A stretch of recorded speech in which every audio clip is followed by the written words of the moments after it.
राधे राधे। देखिए, वेद में जिन परम तत्व का विवेचन किया गया है, वेद में जिनको बताया गया है कि ये परम ब्रह्म है, ये भगवान है, ये परमात्मा है, ये वो परम तत्व हैं, वही प्रमाण माना जाता है। क्यों? क्योंकि वेद सनातन है, वेद अनादि है। क्या मतलब? वेद को किसी ने बनाया नहीं है, किसी ने लिखा नहीं है।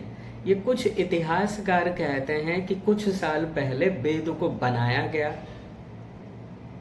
ये अधूरा ज्ञान है उनका। वेद को किसी ने भी नहीं बनाया है। वेदव्यासी महाराज ने द्वापर के एंड में जब वो ध्यान मग्न होकर बैठे थे तो उन्होंने देखा कि आने वाला समय कलयुग है, और कलयुग के जो जीव होंगे कैसे होंगे? मंदाहा सुमंद मतयो मंद भाग्या ह्युपद्रुता। उनकी बुद्धि मंद होगी, वो वेद को नहीं समझ पाएंगे।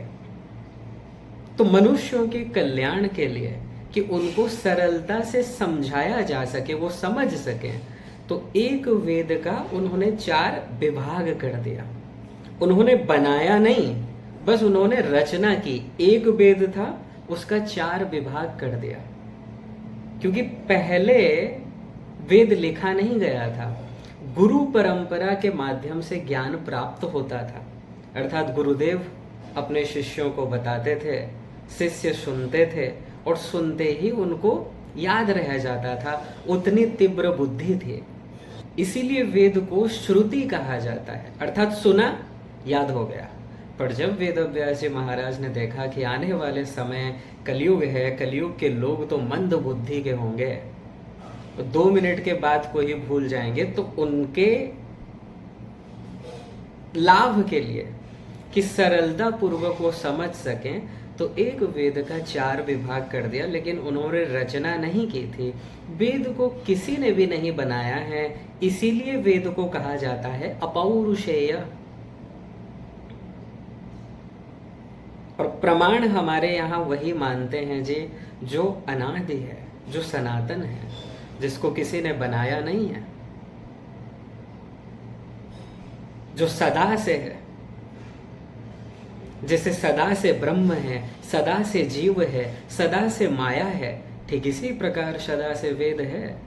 इसलिए बृहदारण्यकोपनिषद में कहा गया कि अस्य महतो भूतस्य निश्वसितम एतद् ऋग्वेदो यजुर्वेद सामवेदो अथर्वांगिरस।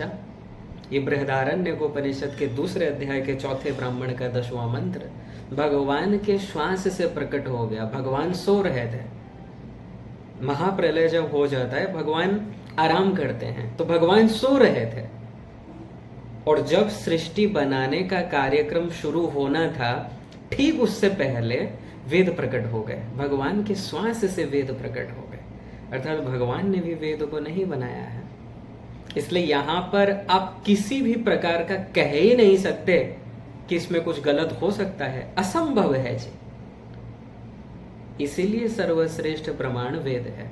और वेद में जिसको भगवान स्वीकार किया गया, वेद में भगवान के लिए जो बताया गया कि ब्रह्म ऐसे होते हैं, वही प्रमाण है। तो वेद में बताया गया कि ब्रह्म अजन्मा है, जन्म नहीं होता है, क्योंकि वो तो सदा से है, और जो सदा से है उसका जन्म कैसे होगा? लेकिन वही वेद कहता है कि वही ब्रह्म अपने भक्तों को सुख देने के लिए कभी राम के रूप में आ जाते हैं, कभी कृष्ण के रूप में आ जाते हैं। वेद में बताया गया कि ब्रह्म निर्गुण निर्विशेष निराकार है, लेकिन वही ब्रह्म अपने भक्तों को सुख देने के लिए अपने भक्त के इच्छा अनुसार शरीर धारण करके प्रकट हो जाते हैं। यहाँ पर कुछ लोग कहते हैं कि ब्रह्म जो है वो सगुण सभी से साकार हो ही नहीं सकता। एक बात बस हम उनको कहना चाहेंगे, जब ब्रह्म का ये अंश जीव, हम सभी भगवान के अंश हैं, तो जब हम 84 लाख प्रकार के शरीर धारण कर सकते हैं, और ब्रह्म अर्थात जो कर्तुम अकर्तुम अन्यथा कर्तुम सर्वसमर्थ है, जो चाहे करे, जो चाहे ना करे, जो चाहे उल्टा करे। अगर वो शरीर भी धारण नहीं कर सकता, फिर वो ब्रह्म कैसा है, वो भगवान कैसा है? जब उसी का अंश ये जीवात्मा जो माया के अंडर में है, माया के चप्पलें जिसको मिल रही हैं, वो जब 84 लाख प्रकार का शरीर धारण कर सकता है, वो तो भगवान है, वो सत्य संकल्प है। छांदोग्य उपनिषद में भगवान के 8 गुण बताए गए, उसमें से एक गुण है सत्य संकल्प। इसलिए ये जो कहते हैं कि वो शरीर धारण नहीं कर सकते, गलत है, उनको कुछ पता नहीं है। मनगढ़ंत बातें देखिए संसार में बहुत ही चल रही हैं, आगे भी चलेंगी, इसमें कोई डाउट नहीं है। तो कलयुग है, कलयुग का पहला चरण है। पहला चरण भी मतलब कह लीजिए जस्ट शुरुआत है। लोग कहाँ समझ रहे हैं कि प्रलय होगा, सब कुछ नष्ट हो जाएगा, बट वास्तविकता तो यह है कि ये बस शुरुआत है। तो वेद में जिन परम तत्वों का निरूपण किया गया, वेद में जिनको परम ब्रह्म बताया गया, कौन है वो हम सभी के स्वामी हैं। जीवात्मा को जो शक्ति प्राप्त है उन्हीं की कृपा से प्राप्त है। वो अपने भक्तों के लिए अनेक प्रकार के शरीर धारण करते रहते हैं, अवतार लेकर आते हैं। और अवतार देखिए मुख्यतः तो 24 अवतार बताया गया, लेकिन 24 ही अवतार नहीं है। कितने हैं? अवताराय संख्येया, असंख्य अवतार है। भगवान के यहाँ कोई भी चीज लिमिटेड नहीं है, अनलिमिटेड है, अनंत है। सत्यम ज्ञानम अनंतम ब्रह्म, तैत्तरीय उपनिषद 2:1। तो वेद में जिनको परम तत्व बताया गया वो कौन है? वो प्रभु श्री राम है, वो भगवान है, वो सच्चिदानंद स्वरूप है। और ये चैत्र शुक्ल पक्ष नवमी तिथि उन्हीं प्रभु का प्राकट्य उत्सव है। तो आप सभी प्रभु प्रेमियों को प्रभु श्री राम के इस प्राकट्य उत्सव के शुभ अवसर पर बहुत बहुत हार्दिक शुभकामनाएं, बहुत बहुत मंगल बधाई हो। तो राम जी कौन है? वो परब्रह्म है, वो सुप्रीम पावर है। कोई ये डाउट मत कीजिएगा कि वो शरीर लेकर नहीं आ सकते। जो वेद में ही कह दिया गया कि भगवान निराकार भी हैं, साकार भी हैं। भगवान अजन्मा होकर भी जन्म लेते हैं अपने भक्तों के लिए, फिर आपको किसी प्रकार का भी डाउट नहीं करना चाहिए। तो राम जी हैं कौन? रमन्ते योगिनो नन्ते सत्यानंदम चिदात्मनि इति राम पदे नाशौ परब्रह्म विधीयते। वेद कह रहा है परब्रह्म विधीयते, वो परब्रह्म है। और वो कैसे हैं? योगी जन जिनका निरंतर ध्यान करते हैं, योगी जो हैं, तपस्वी जो हैं, जो हजारों वर्ष से तपस्या कर रहे हैं, योगी जन जिनमें रमण करते हैं, जिनका निरंतर चिंतन करते हैं, ऐसे हैं प्रभु श्री राम। देखिए वेद में एक महामंत्र आया कलिश अंतरण उपनिषद में, वहां पर हरि, राम और कृष्ण बताया गया। और तीनों का ही देखिए अगर अर्थ आप देखेंगे समान है। आप चाहे हरि कह लीजिए, चाहे राम कह लीजिए, चाहे कृष्ण कह लीजिए, एक ही अर्थ है। जो जीव के, जो अपने भक्त जनों के जन्म जन्मांतर के पापों को भस्म कर देते हैं और अपने भक्तों के मन को चुरा लेते हैं, जहां योगी जन निरंतर जिनमें रमण करते हैं, वो हैं हरि, वो हैं श्री राम, वो हैं श्री कृष्ण। तो ये तिथि, ये रामनवमी हम सभी के लिए ही अत्यंत प्यारा उत्सव है। नवमी तिथि मधु मास पुनीता, शुक्ल पक्ष अभिजित हरिप्रीता, मध्य दिवस अति शीत न घामा, पावन काल लोक विश्रामा। मध्याह्न 12 बजे अयोध्या धाम में भगवान का प्राकट्य हुआ था, जहां मौसम एकदम सुहावना था, ना अत्यधिक गर्मी थी और न ही अत्यधिक सर्दी थी। एक बहुत ही प्यारा, आप कह लीजिए, मौसम, सुहावना मौसम जो सभी को अत्यंत प्रिय होता है, वसंत ऋतु, जहां भगवान श्री कृष्ण कहते हैं कि ऋतुओं में मैं वसंत हूँ। ठीक है जी, तो हम और आपका परम सौभाग्य है कि ऐसे प्रभु का प्राकट्य उत्सव मना रहे हैं, ऐसे प्रभु का जन्मोत्सव हम मना रहे हैं, उनका स्मरण कर पा रहे हैं। ये भगवान की कृपा है। देखिए, संसार में कितने जीव हैं, पता नहीं वो क्या कर रहे हैं, लेकिन जो जीव भगवान के उत्सव में सम्मिलित होता है, भगवान का ध्यान करता है, भगवान का उत्सव मनाता है। संसार में तो देखिए, जो संसारी जीव हैं वो अपने परिवारजन का ही बर्थडे सेलिब्रेट करते हैं, भगवान का करते हैं लेकिन फॉर्मेलिटी के रूप में। कोई प्यार नहीं है, कोई अटैचमेंट नहीं है। अटैचमेंट तो अपने बेटे में है, अटैचमेंट तो अपने पति पत्नी में है। लेकिन सौभाग्यशाली हैं वो जीव जो भगवान के प्राकट्य उत्सव को धूमधाम से मनाते हैं। तो नवमी तिथि मधु मास पुनीता, शुक्ल पक्ष अभिजित हरिप्रीता, मध्य दिवस अति शीत न घामा, पावन काल लोक विश्रामा। नवमी तिथि थी, चैत्र शुक्ल पक्ष था, नवमी तिथि, अभिजीत मुहूर्त में मध्याह्न 12 बजे का समय प्रभु श्री राम का प्राकट्य हुआ था अयोध्या में। बोलिए प्रभु श्री राम की जय, चारों भैयाओं की जय। कौन है राम जी? वशिष्ठ जी कहते हैं, जो आनंद सिंधु सुख राशि,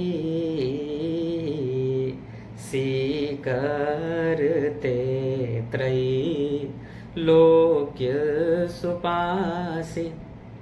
भगवान श्री राम वो हैं जो आनंद के सिंधु हैं, आनंद के सागर हैं, आनंद ही हैं। हम और आप ढूंढते हैं कि हमको आनंद मिल जाए, सुख मिल जाए, शांति मिल जाए। हम संसार में ढूंढ रहे हैं सुख, संसार में ढूंढ रहे हैं आनंद, लेकिन आनंद कौन है? श्री राम है। वेद में भी बताया गया, आनंदो ब्रह्मे दिव्यजानात्। तैत्तरीय उपनिषद के तीसरी बल्ली का छठा अनुवाक। वो ब्रह्म जो हैं, वो भगवान जो हैं, वही आनंद स्वरूप हैं। और हम और आपको आनंद कैसे मिलेगा? रसत्वं हेवायम लब्ध्वानंदी भवति। वो जो रस स्वरूप परमात्मा है, वो जो रस स्वरूप प्रभु श्री राम है, जब हम उनके शरणागत हो जाएंगे, उनको प्राप्त कर लेंगे, तो आनंदी भवति, आनंद से युक्त हो जाएंगे। ठीक है जी। कोई जीव देखिए, भले ही राम जी को माने या न माने, लेकिन डायरेक्टली वो स्वीकार करे या न करे, बट सभी जीव एक वस्तु चाहते हैं। वो क्या है? आनंद। वो कोई भी धर्म का हो, कोई भी पंथ का वो जीव हो, आनंद से वो मुकर नहीं सकता। वो ये नहीं कह सकता कि मुझको आनंद नहीं चाहिए। वो भगवान को गाली भी देता है तो उसको आनंद मिलता है। वो जो भी करता है आनंद के लिए ही करता है। बस विडंबना इसी बात की है कि वो ये स्वीकार नहीं कर पा रहा है कि आनंद श्री राम ही हैं, श्री कृष्ण ही हैं। जिस दिन आप इस बात को स्वीकार कर लेंगे, उसी दिन भगवत प्राप्ति हो जाएगी। बुद्धि में बस ये निर्णय होने की देर है कि मैं जिस सुख को चाहता हूं, जिस आनंद को चाहता हूं, मैं बाहर ढूंढ रहा हूं। इस संसार में मैं उस आनंद को ढूंढ रहा हूं कि पति से मिल जाए, पत्नी से मिल जाए, बच्चों से मिल जाए, माता पिता से मिल जाए, धन से मिल जाए, ऐश्वर्य से मिल जाए, वैभव से मिल जाए, प्रतिष्ठा से मिल जाए, उच्च पद से मिल जाए।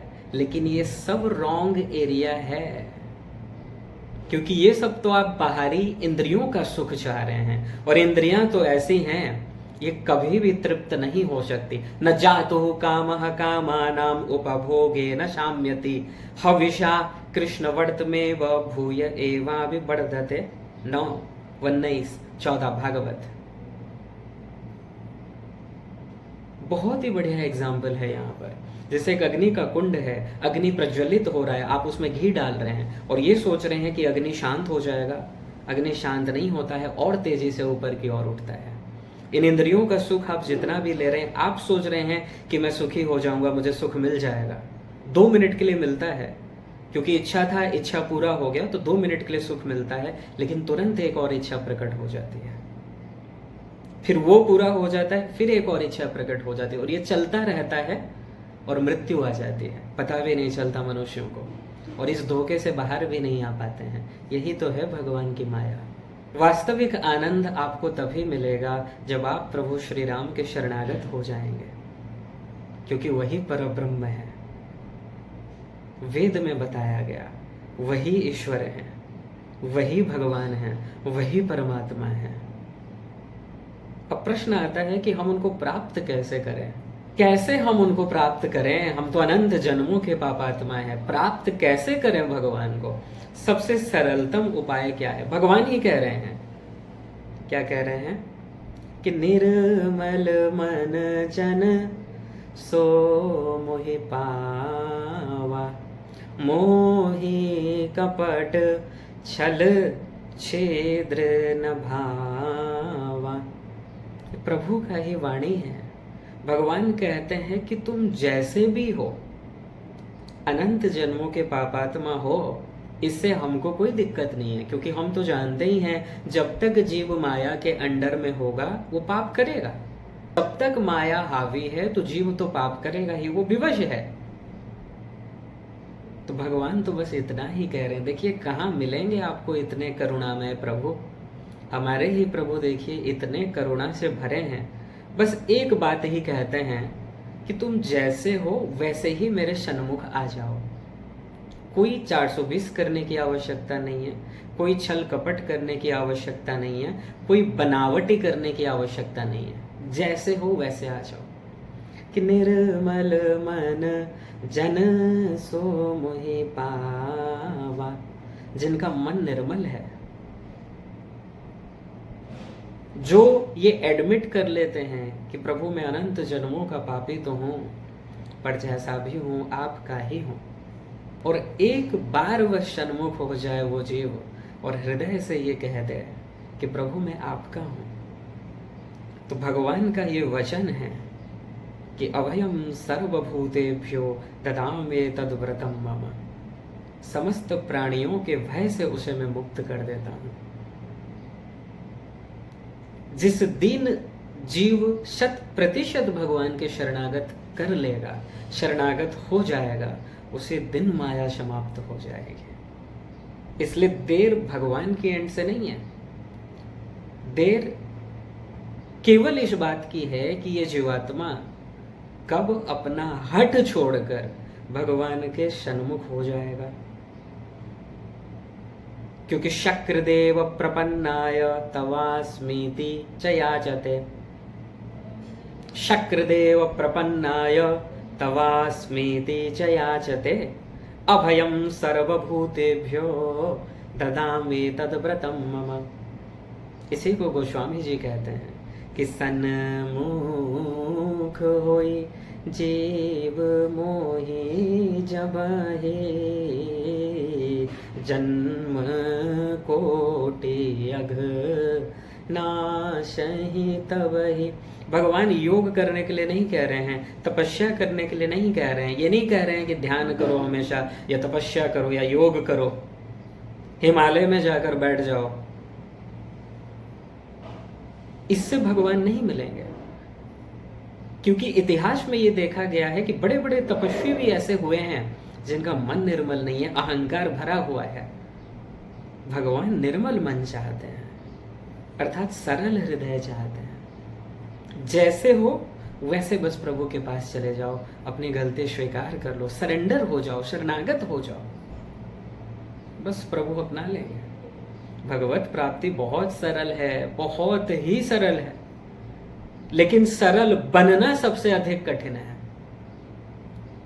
सबसे अधिक कठिन है सरल बन जाना, और उसी स्थिति में आना पड़ेगा। और कैसे सरल बनेंगे? उसके लिए अगर रामबाण औषधि कुछ है तो सत्संग ही है। निरंतर सत्संग करते रहिए, भगवान की कथा सुनते रहिए और उसका चिंतन करते रहिए जो आप सुन रहे हैं। जितना आप सुनेंगे, जितना आप चिंतन करेंगे, अपने आप मन निर्मल होता चलेगा। सरल भाव तुम्हारे हृदय में आ जाएगा, और जिस दिन 100% सरल भाव आ जाएगा उसी दिन भगवान आपको स्वीकार कर लेंगे। तो एक बार पुनः आप सभी को इस दिव्य पावन अवसर पर बहुत बहुत हार्दिक शुभकामनाएं। बहुत ही धूमधाम से अपने प्रभु का इस दिव्य जन्मोत्सव का पालन कीजिए, इस उत्सव को मनाइए, और एक ही चीज प्रभु से मांगिए कि प्रभु अनंत जन्म हो गए हैं इस संसार में ठोकर खाते खाते। अनंत जन्मों से हम इस संसार में पड़े हैं और ठोकरें खा रहे हैं, बट फिर भी हम आपके सन्मुख नहीं हो पा रहे हैं। तो ऐसी कृपा कीजिए प्रभु, ऐसी सद्बुद्धि दीजिए कि बुद्धि में ये फेथ हो, ये निर्णय हो कि हम आपके ही हैं, हम आपके सन्मुख हो जाएं। आपको हम प्राप्त कर लें, इसी जन्म में प्राप्त कर लें। सरल भाव से प्रभु से ये मांगिए, निश्चित रूप से कृपा होगी, इसमें कोई संशय नहीं है। बोलिए श्री सीता रामचंद्र भगवान की जय। जय जय श्री सीता राम।